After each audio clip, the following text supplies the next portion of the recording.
Welcome back to our channel. ಸ್ನೇಹಿತರೆ, comedy ಕಿಲಾಡಿಗಳು reality ಶೋನಿಂದ ರಕ್ಷಿತಾ ಪ್ರೇಮ್ ಹೊರಬಿದ್ದಿದ್ದಾರೆ. ಹಾಗಾದರೆ ರಕ್ಷಿತಾ ಪ್ರೇಮ್ ಅವರು ಕಾಮಿಡಿ ಕಿಲಾಡಿಗಳು ಶೋನಿಂದ ಹೊರಗಡೆ ಬಂದಿದ್ದಾದ್ರು ಯಾಕೆ? ಇದರ ಬಗ್ಗೆ ಒಂದಷ್ಟು ಮಾಹಿತಿಯನ್ನು ಕೊಡ್ತಾ ಹೋಗ್ತೀನಿ. ಅದಕ್ಕಿಂತ ಮೊದಲು ನಿಮಗೂ ಕೂಡ ರಕ್ಷಿತಾ ಅವರು ಇಷ್ಟ ನಂಗಿದ್ರೆ ವಿಡಿಯೋಗೊಂದು ಲೈಕ್ ಕೊಟ್ಟು ತಪ್ಪದೆ ನಮ್ಮ ಚಾನಲನ್ನು ಸಬ್ಸ್ಕ್ರೈಬ್ ಮಾಡ್ಕೊಳ್ಳಿ. ಹಾಗೆ ಪಕ್ಕದಲ್ಲಿ ಬರ್ತಕ್ಕಂಥ ಬೆಲ್ ಐಕಾನ್ ಮೇಲೆ ಮರೀದೆ ಕ್ಲಿಕ್ ಮಾಡ್ಕೊಳ್ಳಿ.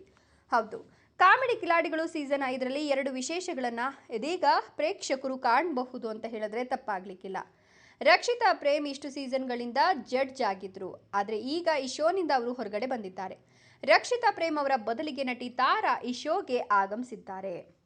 ರಕ್ಷಿತಾ ಪ್ರೇಮ್ ಅವರು ಮದುವೆ ಬಳಿಕ ಸಿನಿಮಾಗಳಲ್ಲಿ ನಟಿಸ್ತಿಲ್ಲವಾದರೂ ಕಿರುತೆರೆಯಲ್ಲಿ ಆಕ್ಟಿವ್ ಆಗಿದ್ರು. ಆದರೆ ಇದೀಗ ರಕ್ಷಿತಾ ಪ್ರೇಮ್ ಅವರು ಈ ಒಂದು ಶೋನಿಂದ ಹೊರ ನಡೆದಿದ್ದಾರೆ. ನಿರೂಪಕ ನಿರಂಜನ್ ದೇಶಪಾಂಡೆ ಅವರು ಈ ಶೋ ನಿರೂಪಣೆ ಮಾಡ್ತಿದ್ರೆ, ಇಷ್ಟು ಸೀಸನ್ಗಳಿಂದ ಆನಂದ್ ಅವರು ನಿರೂಪಣೆ ಮಾಡ್ತಿದ್ರು. ಈಗ ನಿರೂಪಕರ ಸ್ಥಾನಕ್ಕೂ ಕೂಡ ಬದಲಾವಣೆ ಆಗಿದ್ದು, ಇದೀಗ ರಕ್ಷಿತಾ ಪ್ರೇಮ್ ಅವರ ಬದಲಿಗೆ ತಾರಾ ಅವರು ಈ ಶೋನಲ್ಲಿ ಆಗಮಿಸಿದ್ದಾರೆ ಅಂತ ಹೇಳಬಹುದು.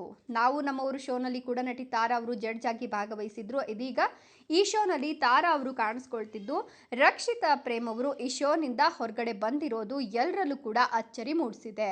ಇಷ್ಟು ಸೀಸನ್ಗಳಲ್ಲಿ ರಕ್ಷಿತಾ ಪ್ರೇಮ್ ಅವರೇ ಕಾಣಿಸ್ಕೊಂಡಿದ್ದು, ಇದೀಗ ಸೀಸನ್ 6ರ ಒಂದು ಕಾರ್ಯಕ್ರಮಕ್ಕೆ ಯಾಕೆ ರಕ್ಷಿತಾ ಅವರು ಬರ್ತಾ ಇಲ್ಲ, ಯಾಕೆ ಈ ಕಾರ್ಯಕ್ರಮದಿಂದ ಹೊರ ನಡೆದಿದ್ದಾರೆ ಅನ್ನೋ ಸತ್ಯ ಇನ್ನೂ ಕೂಡ ಬಹಿರಂಗ ಆಗಿಲ್ಲ.